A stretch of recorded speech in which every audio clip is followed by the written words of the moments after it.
இன்னைக்கு நாம் செம்ம டேஸ்டான வாழைப்பூ வடை செய்ய போகிறோம்.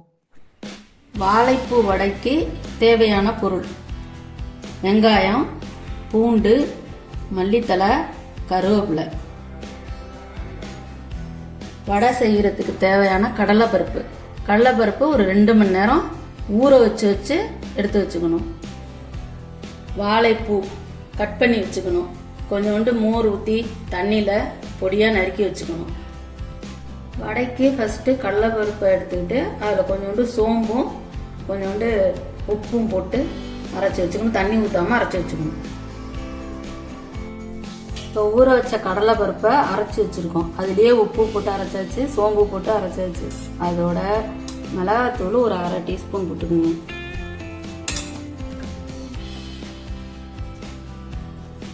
மஞ்சத்தூள் ஒரு 1/4 டீஸ்பூன் போட்டுக்கோங்க.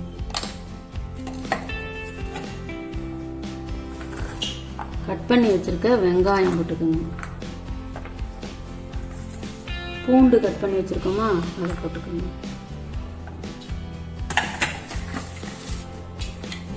வாழைப்பூ அதையும் போட்டுக்கோங்க.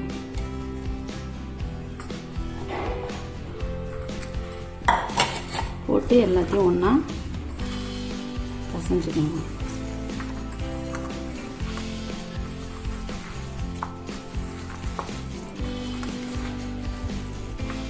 எல்லாத்தையும் மிக்ஸ் பண்ணிட்டு அதோட கருவேப்பிலை போட்டுக்குங்க. கொஞ்சோண்டு மல்லித்தலை கொஞ்சோண்டு போட்டுக்குங்க. போட்டுட்டு எல்லாத்தையும் மிக்ஸ் பண்ணி வடையாக தட்டி எடுக்க போகிறோம். இப்போ அடுப்பில் எண்ணெய் வச்சாச்சு. எண்ணெய் காஞ்சிருச்சு. இப்போ வடையை தட்டி போட போகிறேன் எண்ணெயில்.